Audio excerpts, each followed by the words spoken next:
Pembantu Cui Hua berdedikasi untuk menggosok bak mandi. Gaun putih itu bergoyang mengikuti setiap gerakannya. Penampilannya yang serius dan pekerja keras dengan noda keringat di dahinya patut diacungi jempol. Tak disangka, adegan kerja keras ini tertangkap oleh bos Akiang yang baru saja pulang kerja. Dia melihat pelayan baru ini.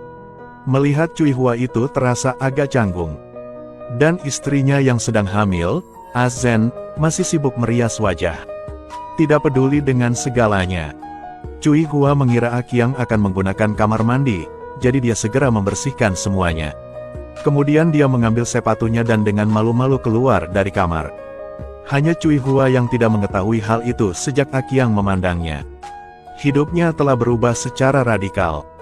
Ternyata Cui Hua tinggal bersama sahabatnya. Setiap hari bangun tepat waktu. Dia bahkan menyiapkan sarapan untuk sahabatnya yang malas dan kemudian mereka pergi ke jalan untuk bekerja bersama. Meskipun dia memiliki sedikit uang dan banyak kesulitan, dia tetap sangat optimis dan berdedikasi pada pekerjaan. Namun karena itu, sahabatnya merasa Cui Hua pantas bisa mencapai lebih tinggi lagi. Tepat ketika dia memiliki seorang kerabat yang bekerja sebagai pengurus rumah tangga di sebuah rumah besar. Sedang mencari pembantu, jadi dia merekomendasikan Cui Hua. Cui Hua bertekad untuk mempertahankan pekerjaan bagus seperti ini. Dia bekerja keras dan sangat menantikan masa depan. Kehidupan pemilik Azen sangat mewah. Ada seorang putri di rumah. Kali ini hamil anak kembar lagi. Tugas terbesar Cui Hua di sini adalah merawat pemiliknya dengan sepenuh hati. Apalagi mereka harus menjaga putrinya. Karena Akiang sangat sibuk di hari kerja. Azen juga perlu istirahat.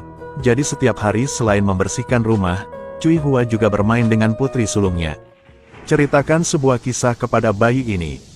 Saat dia takut dengan petir, hibur dia. Tapi sejak Cui Hua bertemu Akiang, dia sadar bahwa setiap kali dia memandangnya, itu tidak normal. Terutama pada hari mereka pergi ke pemandian air panas bersama. Cui Hua bermain gembira bersama putri sulungnya. Ketika dia menyadari bahwa mata Akiang sepertinya tidak meninggalkannya sama sekali. Membuat hatinya merasakan perasaan yang tak terlukiskan. Dia bahkan berpura-pura meliriknya dari waktu ke waktu. Setelah akhir hari yang sibuk, Cui Hua mulai bermimpi. Dia juga ingin terbang ke dahan tinggi untuk menjadi burung phoenix. Namun saat pengurus rumah tangga melihat penampilannya, dia memperingatkan Cui Hua untuk tidak melakukan sesuatu yang berlebihan. Para taipan itu tidak punya hati. Mereka hanya memperlakukannya seperti anjing.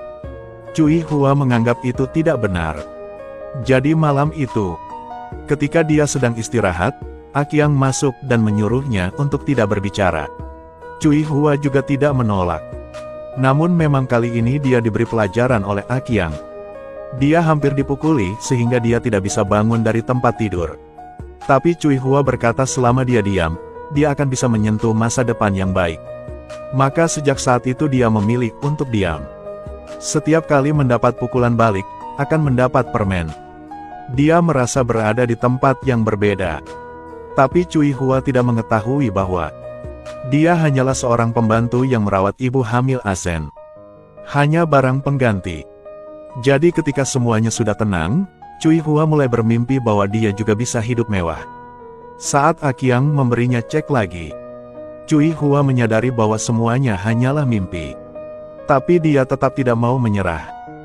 Dia masih menemukan cara untuk memikat Akiang. Kepala pelayan mengetahui hal ini.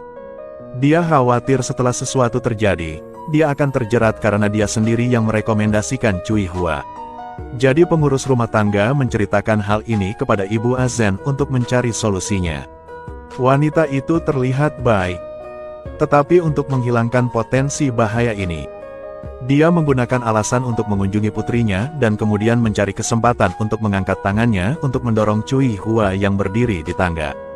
Jadi Cui Hua digantung di bawah lampu gantung di langit-langit. Dia memohon mereka untuk menyelamatkannya. Namun sayangnya tidak ada satupun yang mau angkat tangan untuk menyelamatkan. Setelah Cui Hua terjatuh dan dibawa ke rumah sakit, setelah pertolongan pertama, dia akhirnya menyelamatkan nyawanya. Tapi Cui Hua menemukan bahwa dia hamil. Dia sekali lagi menghidupkan kembali harapan. Jadi setelah dia keluar dari rumah sakit, dia kembali ke villa untuk melanjutkan istirahat. Dia akan menunggu Akiang kembali dari perjalanan bisnis, jadi dia memberitahunya. Tindakannya ini membuat Azen berpikir bahwa dia sedang memprovokasi dirinya. Saat larut malam, Azen mengambil tongkat golf untuk menangani Cui Hua.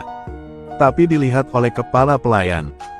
Jadi Azen hanya bisa menyerah. Keesokan paginya Azen dan ibunya menelepon Cui Hua. Dia mengangkat tangannya dan menamparnya beberapa kali. Lalu berikan Cui Hua sejumlah uang. Biarkan dia melakukan aborsi dan pergi. Baru pada saat itulah Cui Hua menyadari bahwa Azen mengetahuinya. Tapi dia masih menyimpan secercah harapan pada Akiang. Melihat Cui Hua begitu keras kepala, Azen hanya bisa menahan diri. Sekarang Cui Hua sedang hamil, jadi dia perlu minum makanan bergizi setiap hari. Jadi temukan kesempatan untuk memasukkan obat ke dalam makanan bergizi Cui Hua. Cui Hua tidak mengetahuinya, jadi dia minum selama beberapa hari. Hari itu, Akiang kembali untuk menemukannya. Awalnya Cui Hua ingin bertaruh dengannya. Namun pada saat yang tepat, obatnya berhasil. Membuat Cui Hua sangat kesakitan. Tapi setelah Akiang mengetahuinya, dia akan menyimpannya dan menanganinya. Akhirnya Cui Hua mengalami keguguran. Putri sulung memberitahunya. Ternyata hari jatuhnya Cui Hua bukanlah suatu kebetulan. Hal itu sengaja dilakukan oleh neneknya. Cui Hua sangat menyakitkan. Dia tidak berniat memaafkan mereka.